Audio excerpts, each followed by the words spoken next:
양화진 외국인 선교사위원회는 대한민국을 사랑한 선교사와 그의 가족들 145명이 잠들어 있습니다. 이들 중 가장 먼저 양화진에 안장된 선교사는 존 헤론입니다. 그에겐 세상의 부귀를 누릴 기회가 충분히 주어졌지만 모두 뿌리치고 가장 가난하고 운둔의 나라인 조선 땅에 그의 열정을 쏟아 부었습니다. 그러나 안타깝게도 의료선교 5년의 사역을 마치고 천국으로 이사한 그의 묘비에는 하나님의 아들이 나를 사랑하시고 나를 위하여 자신을 주셨다라고 쓰여 있습니다. 존 헤론은 1856년 영국 더비셔주에서 태어났습니다. 부모님과 14세에 미국으로 이민을 간 헤론은 1870년 5월에 미국 테네시주의 테네시 주립대학교 의과대학과 뉴욕 종합대학교 의과대학 대학원을 졸업하였습니다. 의사 자격시험을 준비하던 중에 참석한 부흥회에서 강한 성령 체험이 있었고 이제 준비가 끝났으니 땅끝으로 가라는 말씀에 따라 자신의 사역지를 찾게 되었습니다.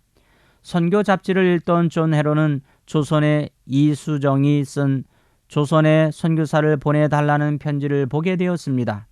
한국 의료 선교사로 지원한 존 헤론은 한국으로 파송하는 미국 북장로교 최초 한국 선교사로 임명되었습니다.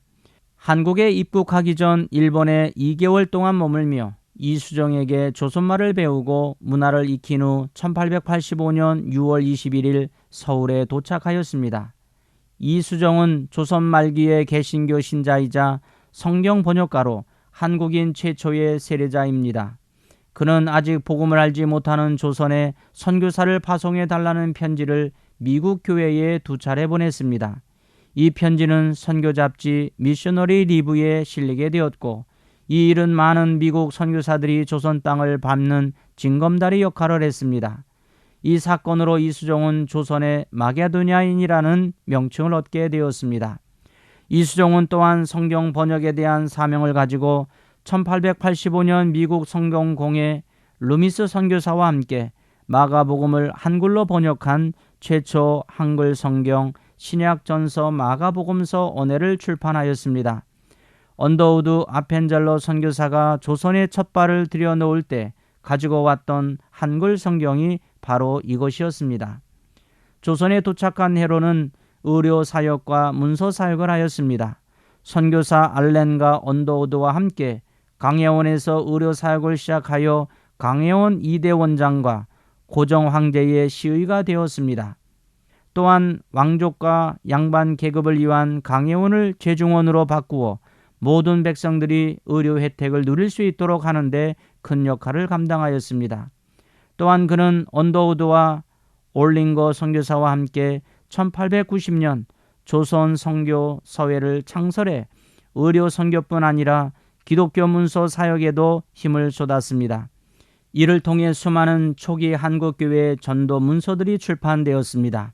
뿐만 아니라 1887년에는 성경번역 상임위원회의 번역위원을 역임하며 낮에는 병원에서 의사로 밤에는 성경번역자로 쉼없이 이 땅을 섬겼습니다. 존 헤론 선교사는 자신의 주인이신 예수 그리스도를 참으로 보배롭게 여긴 사람이었습니다. 조선 땅에 복음의 빛을 밝게 비치는 예수님의 손에 붙들린 별이었습니다. 1890년 여름 선교사들이 더위를 피해 남한선상에서 재충전하는 시기에 헤론은 휴가 일정을 줄여서 서울로 돌아와 환자를 돌보다가 이질이 발병했습니다. 그런데도 그는 계속해서 조선 사람들을 치료하다가 결국 쓰러졌고 위독하게 되었습니다. 그의 임종을 지키기 위해 남한산성 휴양지에서 밤새도록 가마 타고 집으로 돌아온 부인과 2딸 그리고 조선의 친구들에게 유언 같은 한마디를 남겼습니다. 한국과 한국인을 더 뜨겁게 사랑하고 싶소라고 말입니다. 또한 병원에서 함께 일하던 조선인들을 부르게 하고 예수님은 여러분을 사랑합니다. 예수님을 믿으십시오 라고 복음을 전하고 우리 천국에서 다시 만납시다 라는 유언을 남기고 1890년 7월 26일에 34세의 나이로 소천했습니다. 그는 조선에서 5년간의 사역을 통해 기독교 선교 사역의 기초를 놓았으며 근대 의학 교육을 시작했습니다. 또한 의료 사업으로 그리스도의 사랑을 실천하였고 성경 번역에 참여했습니다. 그리고 선교회 공의회가 조직될 때 회장으로 수고했으며 전도 책자 번역과 출판에 공헌을 했습니다. 아울러 정동 사택에서 조선인들을 전도했습니다. 마지막으로 그의 죽음을 계기로 양아진의 외국인과 선교사들을 위한 묘지가 마련되었습니다. 이처럼 존 헤론 선교사는 조선을 위해 남김없이 불태우고 영원한 주님의 품에 안겼습니다. 한국 사회는 초기 선교사들에게 큰 빚을 지었습니다. 그들은 의료, 교육, 학교, 전도, 번역, 출판, 인권, 사회복지, 교회 설립 등에 공헌을 했습니다. 한국 교회는 이들의 순교 사역의 초석 위에 세워진 것임을 잊지 말아야 할 것입니다. 우리는 교만하지 않고 겸손히 영혼 구원과 하나님이 원하시는 사회로 발전하기 위하여 자신의 역량을 최대한 발휘하면서 지역 사회에서 사명을 다하며 살아갑시다.